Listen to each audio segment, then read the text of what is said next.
Hello again and welcome. As always, I'm really happy that you're able to be with us today. Just a quick note as we begin, for those of you who are members of the church here at Homelands, you should now hopefully have received your AGM and Deacon Trustee voting papers in the post. And if you haven't, do let Brian Wood know and he can sort that out. But if you have received them and you haven't yet returned them with your votes for the various elections that are happening, then don't forget to do so as soon as you can. You can return them in the post, just use the envelope provided and stick the stamp on it, or arrange for them to be collected by somebody who's calling and coming down to church. Or if you're able, just come out and deliver them into church by hand without using the stamp, and the stamp can be used again on another day for another purpose. Anyway, that's for the future. And next week is Advent Sunday. We're into Advent already, and we're going to be having another one of our 4x4s as a kickoff to Advent. And we're moving through Advent and looking forward to Christmas, whatever Christmas will be this year. And we've been making some plans, and if you're able, you can go on the website and see now that there's a tab there about Christmas services, and you can check out what's going on there. But otherwise, look out for some more things maybe coming in the post, or announcements in other places at other times about some other things we hope to be able to do around Christmas. And so that's all going to be exciting, maybe, as I say, a little different this year, but do watch out for some of that stuff. But anyway, as always, wherever you are, whoever you are, whatever today is for you, you are very welcome. And as we gather, let's pray. Loving God, we pray that indeed, just in the situation that we find ourselves in, all that's going on in our lives, in the places that we are, may we know that you are with us, that we are not alone. As we reflect, Lord, we pray that we may recognise all those things that we have done or not done that have grieved and pained your heart and have separated us from you. As we acknowledge what we have done, may we know your forgiveness. And as we're forgiven, may we know your restoration, your healing, your bringing us once again into a right relationship with you. Thank you indeed for your gift of love and joy and peace. May we encounter them and you afresh today, we pray. Amen. We're going to be led in our first piece of sung worship today by our singers and musicians, and after that Alan is going to lead us in our prayers for our world, for our nation, for our communities and for ourselves. So thanks to all.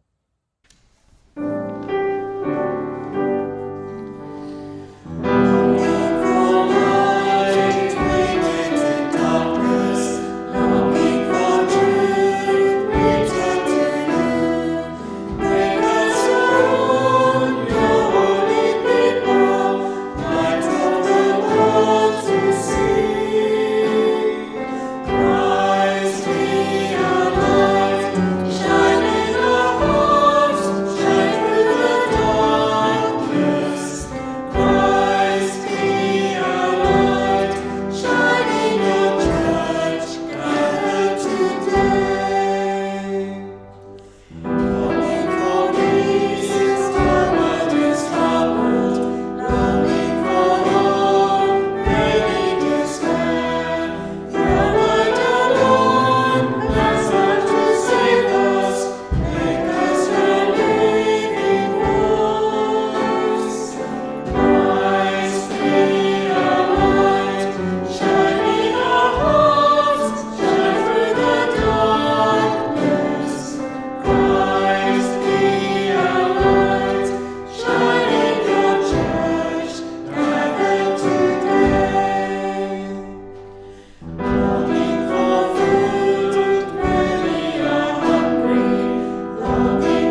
Heavenly Father, we thank you for everything you have given us, and we thank you that you love us even though we are sinners.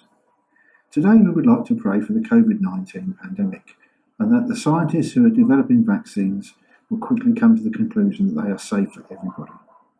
We'd like to pray for Ethiopia. There's a lot of unrest and civil fighting. We'd also like to pray for America and the election results, and that the transition from one administration to another will be peaceful. In the UK, we'd like to pray that the lockdowns that we are currently in will be eased, and that we can have a Christmas that will be somewhere near normality. We would also like to pray for our politicians in these difficult times, and that there may be a consensus of things that need to be done. We'd like to pray for the health workers, that they can cope with the pandemic. We'd like to pray for the self-employed, who need all the help they can get at the moment. A lot of them have not got the work because their businesses are shut. We'd like to pray for the churches in this country, that they soon may be able to open fully for worship. We'd like to pray for our local community, that the people in it will feel safe and do not worry about this pandemic. We especially pray for the elderly and the sick at this time, and those with mental health issues which cannot be helped by this lockdown. I'd like to pray that the hospitals can cope in our area with this pandemic, and that normal hospital appointments will be allowed to continue. I'd like to pray for Homelands and the leadership, that we can make wise decisions as a church and the way forward through this pandemic. I'd like to pray for the up-and-coming AGM, which will be different this year, as we will have postal ballots and we won't be able to meet as normal. I'd like to pray for the leadership elections, the trustees, the secretary, the treasurer, that the people chosen for these posts will be the right and wise choice. I'd like to pray for all the members' health at this time, especially the old, but not the young as well.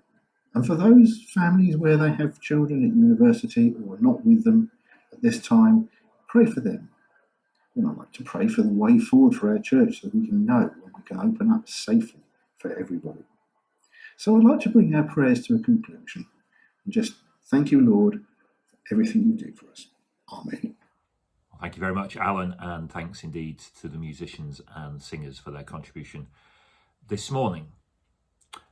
A moment ago, I was talking about plans for Advent and for Christmas, but for today, we're concluding our Paradoxology series, a series that we've been exploring over these past few weeks and months.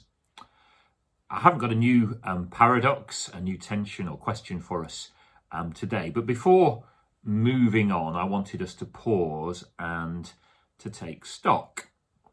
And this isn't like a kind of a teacher reviewing the answers as a kind of learning technique, a reinforcement, because as we've acknowledged and as we said, we don't have all of the answers now. The paradoxes, the tensions, the questions remain.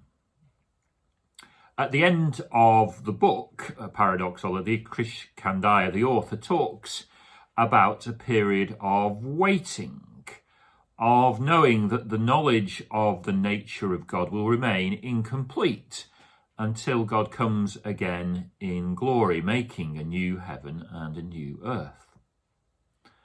And this waiting can always be hard. But I don't believe we're called simply to kind of hang around, to kick our heels, to kill time. We're called, as well as to wait, to be on a journey. The journey that life naturally takes us on, but a journey of faith and of discipleship. And Christianity, as is often said, is both a now and a not yet faith. Now and not yet. There's much, as always, that we could say about that. But for today, I wanted maybe just to reflect on a few things, pick out a few facets and a few stories. And the first story, or the first reflection on journey and waiting and different periods, perhaps obviously comes from Scripture, from the Bible. From 3,000 years ago, we're going to hear the thoughts of a man whose journey with God was long and complex. And we're going to hear Psalm 30, a psalm of David, read to us by Carol. Psalm 30, reading from the New Living Translation. I will praise you, Lord, for you have rescued me. You refused to let my enemies triumph over me. O Lord my God, I cried out to you for help, and you restored my health. You brought me up from the grave, O Lord. You kept me from falling into the pit of death. Sing to the Lord, all you godly ones. Praise his holy name. His anger lasts for a moment, but his favours last a lifetime. Weeping may go on all night, but joy comes with the morning. When I was prosperous, I said, nothing can stop me now. Your favour, O Lord, made me as secure as a mountain. Then you turned away from me, and I was shattered. I cried out to you, O Lord. I begged the Lord for mercy, saying, what will you gain if I die, if I sink down into the grave? Can my dust praise you from the grave? Can I tell the world of your faithfulness? Hear me, Lord, and have mercy on me. Help me, O Lord. For you have turned my mourning into joyful dancing. You've taken away my clothes of mourning and clothed me with joy, that I might sing praises to you and not be silent. O Lord my God, I give you thanks forever. Thanks, Carol, for reading that to us. Weeping lasts through the night, but joy comes with the morning. You have turned my mourning into joyful dancing. We're not going to be able to explain or even explore David's life and journey in any detail today, but we know that he was far, far from perfect. And yet here in this psalm, we have words of brutal honesty and of commitment to the journey. And if we didn't know before, perhaps the continuing lesson of 2020 for us is that, like for David, perhaps for different reasons, but if we look at it in the broad sweep of things, life can be very, very difficult. If I had been sitting here a year ago, I couldn't have imagined, none of us could have imagined, that we would have gone through such a long period without being able to meet together properly for worship on a Sunday, that the church building and church buildings up and down this country would have been closed for such long periods, that there would have been such a disruption to what we might have called the normal pattern of life. And we know, and we've been learning again, that church isn't all about the building, but it does kind of anchor our lives in a very obvious way. It gives a place where we can meet, a base from which we can do things. And so we have been perhaps through a long night of weeping, that we're mourning what we have lost in fellowship, in companionship, in the social aspects of church and of other things, as the virus has changed life so radically and so dramatically.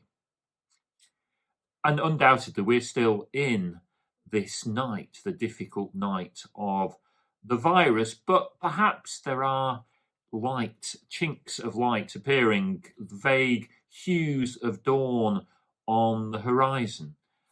As I record this, there's news of a third group who appear to have developed or on the point of developing a relatively effective vaccine. And that would appear to be our best hope, that with a vaccine, life can return to something like normal. But as we wait for that, and as we wait for the thing to play out, we are actively waiting.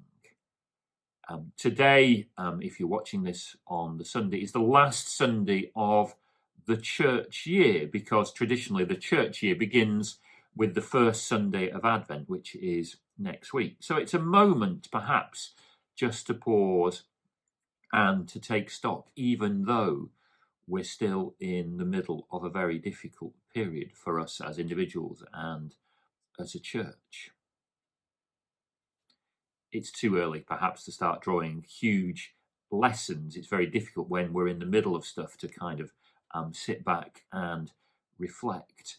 But perhaps one thing about it is that in life, nothing is wasted, that it's not kind of cause and effect. It's not that God sends something as terribly disruptive as the virus in order to cause something to happen, but that in God's love and his plans in time and eternity, nothing is irredeemable, nothing is wasted. Everything can come together ultimately for good. And in a few minutes, we're going to listen to a piece of music, a track by a local guy called Dan Ursell. And some of you may well know Dan. And the track that we're going to play is called Nothing is Wasted. But rather than me explain more or try and tell you about Dan, I thought it would be good if Dan could introduce himself and tell us a little bit about the track. So earlier this week, I caught up with Dan on Zoom, and here's what Dan had to say as we chatted. It's really good today that we've got Dan Ursell along with us, and we're going to hi Dan, Zoom wave and all that. And Dan, why don't you just introduce yourself for those who don't know who you are and what you do? Tell us a bit more about yourself. Hi, my name's Dan Ursell. I'm a Frinton resident. I might have crossed paths with you at some point, maybe at Frinton Mission. I'm involved in leading the younger age group there. I attend St Mary's Parish Church in the mornings, and I attend the Free Church in the evenings. Excellent. So you've lived in Frinton all your life? I mean, as a newbie coming into Frinton, seems that every second person's called Ursell anyway. So I've lived in different places. I actually spent about 4 or 5 years living in Australia. I used to work with a mission organisation called Youth with a Mission, and I helped run discipleship schools with them on the Gold Coast, where I'm a Celebrity. Used to be filmed, but now is not. It's filmed in Wales. Excellent. And you're kind of quite musical, and you write music. Is it sort of a sideline or a profession, or a bit of both? Oh, I'd love it to be a profession, but very, very hard to make money from music. But I've recently been doing more kind of YouTube videos, and just to try and bless people. Most of my stuff, well, all of it is Christian, but some of it is overtly Christian, and just trying to bring messages of hope. We all need some hope, don't we, at the moment? And just trying to encourage people. So I've been writing songs for about 20 years, but only more recently been broadcasting them on the internet. Excellent. And well, a little bit later on in our service, we're going to be listening to you and one of your tracks. As our theme today is kind of hope, but also looking forward to the future and kind of making plans and hopefully catching something of God's plan for us as individuals and as a church. So, do you want to just say a little bit about the song and its background and what it means to you and what it might mean to us as we listen? Sure, yeah. So a lot of the Psalms that we read about in the Bible, a lot of it is wrestling with God, but particularly through hard times. And although this song is very hopeful, it was written through a really difficult period where I was wondering, okay, God, why have these things happened in my life? This isn't where I thought I would end up being. But it talks about a lot of the promises of God. You keep my pathways straight. You acknowledge the Lord in all your ways, and he will keep your pathways straight. It says, you light my way. We can't see a long way in the distance, but often he gives us the ability just to see the next step. And also there's a refrain in there in this song. It's called Nothing is Wasted. And the idea that God is this amazing alchemist. He can take the junk, the rubbish in our lives, the things that we are embarrassed of and ashamed of, and somehow turn them for good. He turns our darkness into light.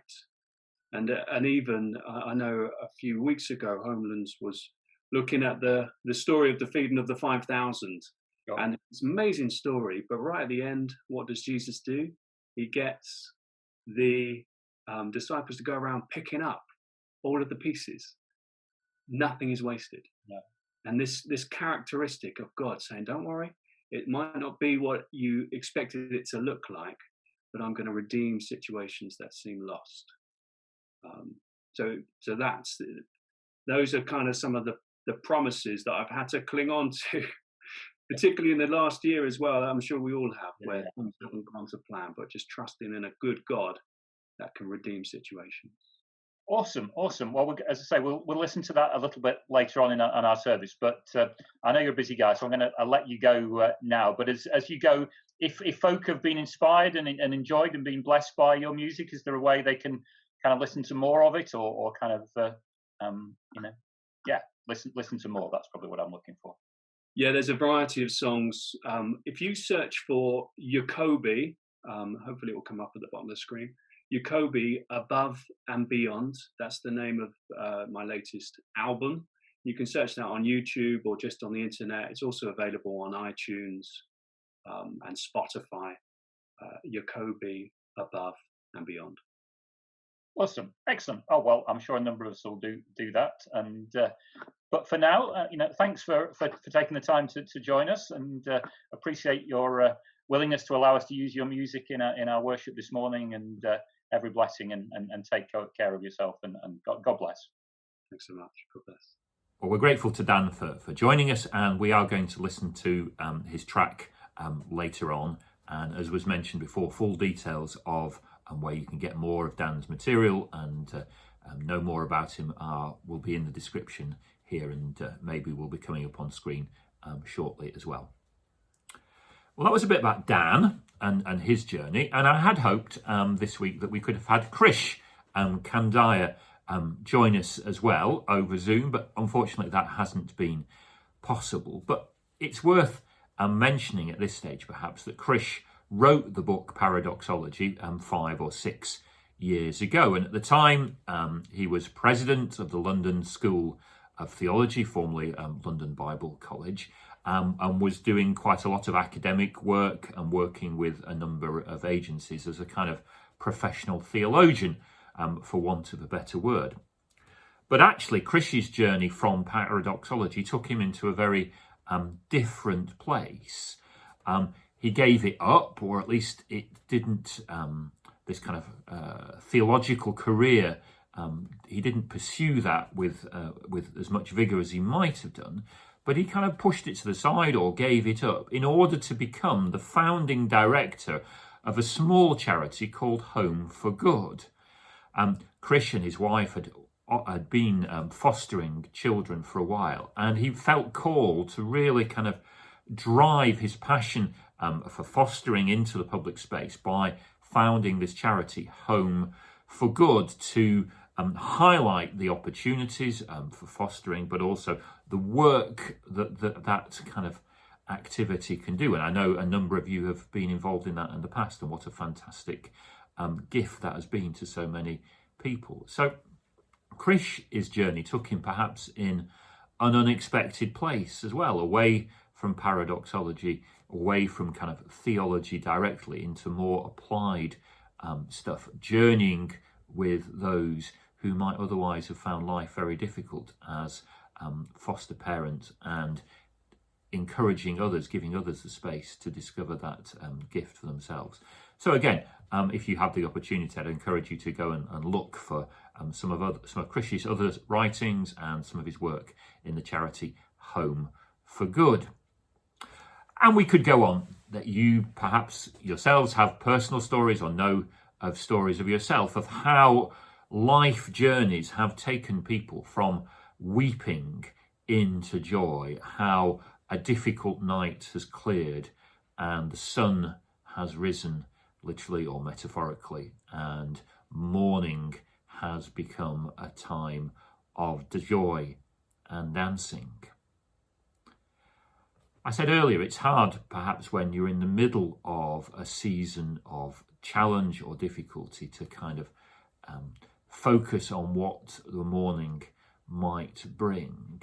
But for us as a church, not as individuals, but as a gathered community, a missional community in this time and in this place, what are we being called to do as we move into a new year, a new church year, and soon into a new calendar year of 2021? We've had many challenges, and most of our kind of organised activities have now stopped. If we'd been in a normal season and we'd chosen to take a moment to think and reflect about what God is calling us to do, it would be very, very difficult to create that space. A lot of church is about keeping the machinery, keeping the program going week after week, kind of the hamster wheel almost of, another meeting. Certainly, if you've been involved in leadership, you might recognize some of that syndrome that you can easily get caught up in. But this season perhaps gives us an opportunity to stop and reflect. Indeed, we have stopped. And if we're in a season of active waiting, listening to what God is calling us to do, what an opportunity we have as we move into the new year, as we see perhaps the sun rising on this current season. What could we be doing? What space has been created? Can we rediscover a journey of faith, and what might that take? Can we use our spiritual imaginations and tap into God's plans? It's so easy just to keep on keeping on. And it's not about individual plans, though there are many, many things we could think about doing. Do we return to meeting on a Sunday morning every week, or do we allow some of that space to form missional communities where we gather people around specific interests or groups, people who might not otherwise come to church because it's too far away from their experience, but would appreciate journeying together with people of faith as the challenges of life will no doubt continue. What about the groups? Are we addressing the needs of our community, or are we simply doing what is nice and what is comfortable? Some of you might feel energized by that. Some of you might feel that you've kind of been there, done that, and life is now in a different and difficult phase for you. So perhaps your gift to Homelands in the new year will be that of permission, of kind of spiritual permission to say, well, I can see that we need to do new things, to be a different form of gathered church, a different form of community. It's not necessarily, you might say, my thing, but I can see that it's really important. I can see how that's going to bless people, how that's going to be used by God in a mighty movement in the future. There are so many different things, and now is not the time to go into detail. But hopefully into the new year we can spend some time in prayer, in reflection, in active waiting as we think about what God might be calling us to do. And I would want us to counsel against just immediately thinking, oh, well, we've got permission, the church buildings can be open, we're just going to restart everything as it was before. I think that's a trap into which we could easily fall and is something to be avoided. We need to kind of reassess and take stock. It's worth saying, as we said last week, that it's not actually about the specific plans. We're not going to kind of suddenly be successful, whatever that means, in our mission and our faith journey by, oh, well, we've got this group, this is the plan, this is the specific way of being. But our plans should reflect what we believe God is calling us to be as a church, what our purposes are as individuals and as a gathered people. God blesses purposes, not plans, as we sit together. It's important that we're all journeying in the same direction, and the specifics of how we get there and what we feel called to do and how we feel called to take part as individuals are less important than we feel that we are on a journey together. We're on that journey. We're going to live with paradox, live with difficult questions, live with the virus for a long time, no doubt, even if there are ways of coping with it and dealing with it, allowing some form of normality to return. So, friend, I would encourage you as we stand at the end of this church year, before we go in to the season of Advent and Christmas, to pause, to reflect, to think on what active waiting means for you and what it might mean for us, to recognise the paradox with which we live, the questions with which we wrestle, but to commit ourselves once again to discipleship, to discover the nature of Jesus and to try and become more like him, to journey towards him, knowing that his love, God's love for you and me and for our neighbours never fails, and that nothing indeed is wasted. To help us to reflect, as I said, we're going to listen now to Dan and his track Nothing is Wasted, and then we're going to praise God together in the words of the song, Your Love Never Fails.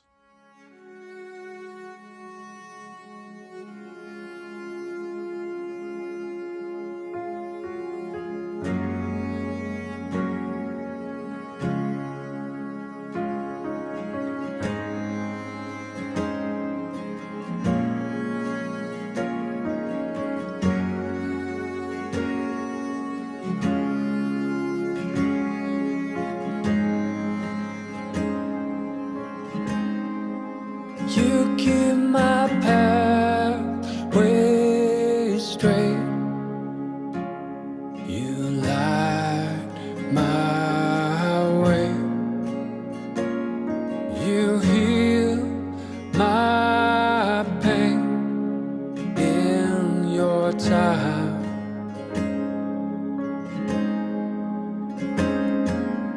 You're my shelter, a safe place for me, and you restore all that was lost.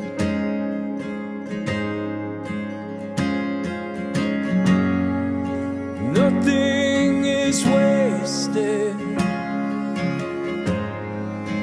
only made new.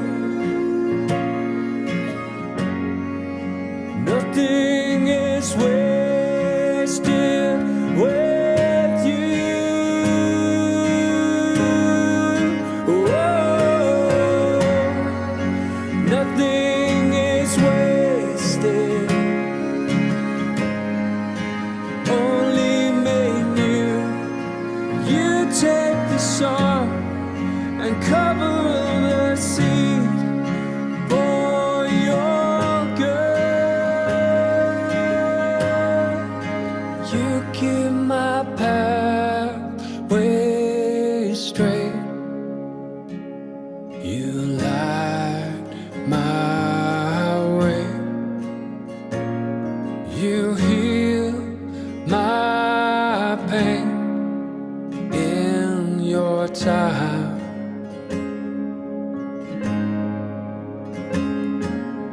You're my shelter, a safe place for me, and you restore all that was lost.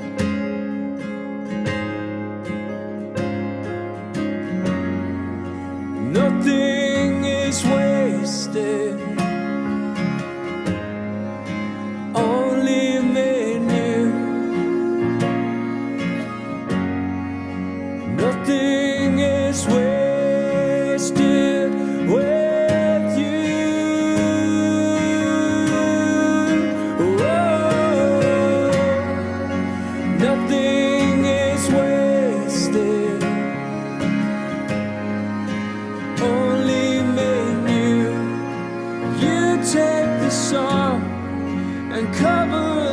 I see for your good.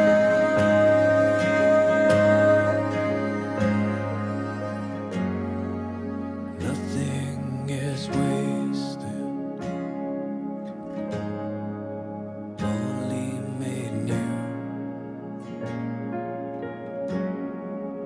Nothing is wasted with you.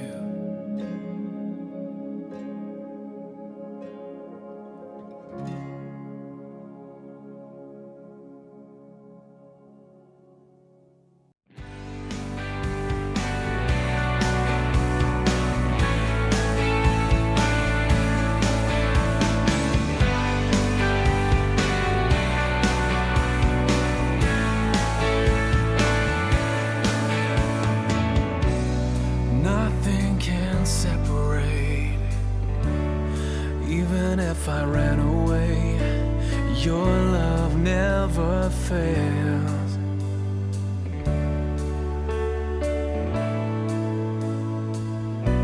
I know I still make mistakes, but you have new mercies for me every day, 'cause your love never fails.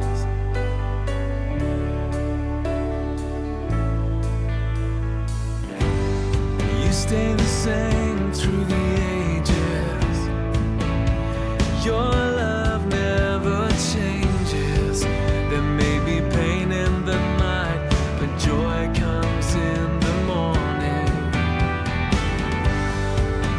And when the oceans rage, I don't have to be afraid, because I know that you love me. Your love never fails.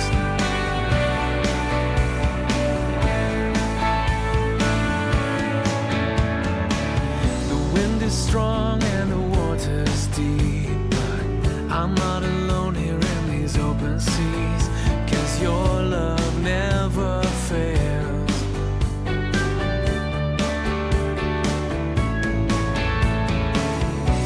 The chasm is far too wide.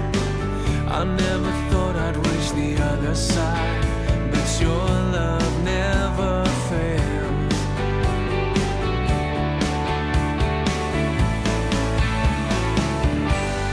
You stay the same through the ages. Your love never changes. There may be pain in the night, but joy comes in the morning. And when the oceans rage, I don't have to be afraid, because I know that you love me. Your love never fails.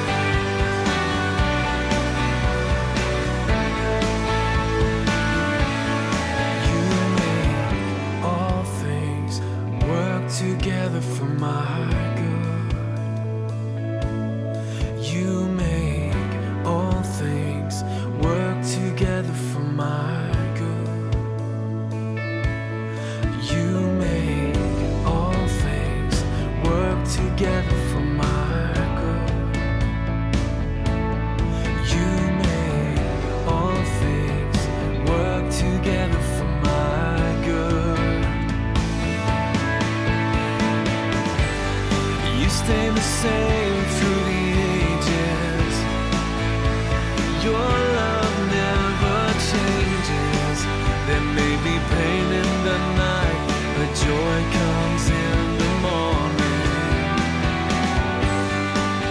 And when the oceans rage, I don't have to be afraid, because I know that you love me. Your love never fails. Thanks for being with us this week. If there are any questions that you have about some of the things that have been said, or if you have ideas, or you feel that God is speaking to you about some of the things that we've been talking about, then don't just kind of leave those, talk to somebody about it, a friend, somebody from church, maybe one of the church leaders, or even give the office a ring, and I'm always happy to chat through to the things that are coming into your mind. It's a kind of Baptist church, isn't it? So there is leadership, but we all hear from God. We all have the ability to hear and put God's purposes into action, into plans, and we all journey together. But that's perhaps for another day. As we go now, let's pray a prayer of blessing over ourselves. Let's pray. To God, to our God, who is always forgiving, always loving, and always offering a new beginning, be honour and glory and praise and thanksgiving this day and forevermore. Amen. Well, thanks again for joining with us today. But for now, that's goodbye from me. Goodbye.